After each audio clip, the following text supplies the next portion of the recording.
Star plus पर telecast होने वाले सीरियल ये रिश्ता क्या कहलाता है में आ गया है 6 महीने का लीप। और इस 6 महीने के बाद सीरत और कार्तिक की जिंदगी ले चुकी है एक नई करवट, जहां अब कार्तिक अपने घर वालों से दूर रहता है तो सीरत भी एक नए नाम के साथ सभी से दूर रह रही है, जहां ना कोई उसकी पहचान जानता है ना ही कोई उसके अतीत के बारे में जानता है। लेकिन अब आप देखेंगे कि 6 महीने के बाद सीरत यानी कि सिमरन की मुश्किलें बढ़ने वाली हैं। जब होगा उसी के पड़ोसी राज को उस पर शक और वो उससे पूछेगा तरह तरह के सवाल। दरअसल इसी के साथ अब आप देखेंगे कि कार्तिक ये न्यूज़ पढ़ेगा कि सीरत पिछली 2 हियरिंग पर नहीं आई है और ये पढ़ने के बाद वो काफ़ी परेशान हो जाएगा कि आखिरकार सीरत ऐसा क्यों कर रही है।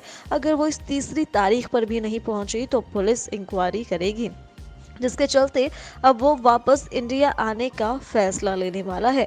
यहीं आप देखेंगे कि सीरत भी काफ़ी परेशान होती है। तभी राज उसके रास्ते में आता है, उससे सवाल जवाब करता है कि वो कौन है, कहाँ से आई है, कहीं वो किसी का मर्डर करके तो नहीं आई है, कहीं उसने अपने किसी दोस्त, किसी सहेली या फिर अपने पति को तो नहीं मार दिया है।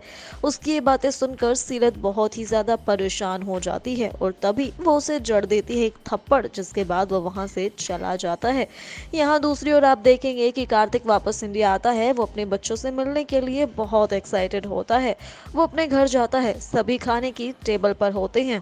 यहाँ खाने के लिए बहुत कुछ बना देखकर मनीष ये सवाल करते हैं कि इतना खाना किस लिए। और तब स्वर्णा बताती है कि आज पूरा 1 हफ्ता हो गया लेकिन हमारे घर के बाहर कोई भी मीडिया नहीं है।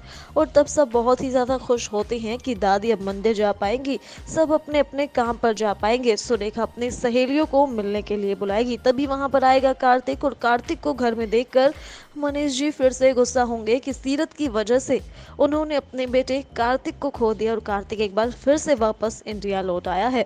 वेल यहाँ पर कार्तिक सीरत को ढूंढने के लिए आया है और अब आप देखेंगे कि कार्तिक सीरत को ढूंढता हुआ नजर जाएगा। वो पुलिस स्टेशन जाएगा लेकिन पुलिस इंस्पेक्टर उसे पता देने से मना कर देंगे। लेकिन किसी तरह से कार्तिक को पता चल जाएगी सीरत की सच्चाई कि वो सिमरन बनकर डलहौजी में रह रही है। अब देखना ये होगा कि कैसे कार्तिक सीरत पर लगे सारे इल्जामों को झूठा साबित करता है, कैसे करता है वो उसकी मदद। ये जानने के लिए देखना ना भूले स्टार प्लस पर ये रिश्ता क्या कहलाता है।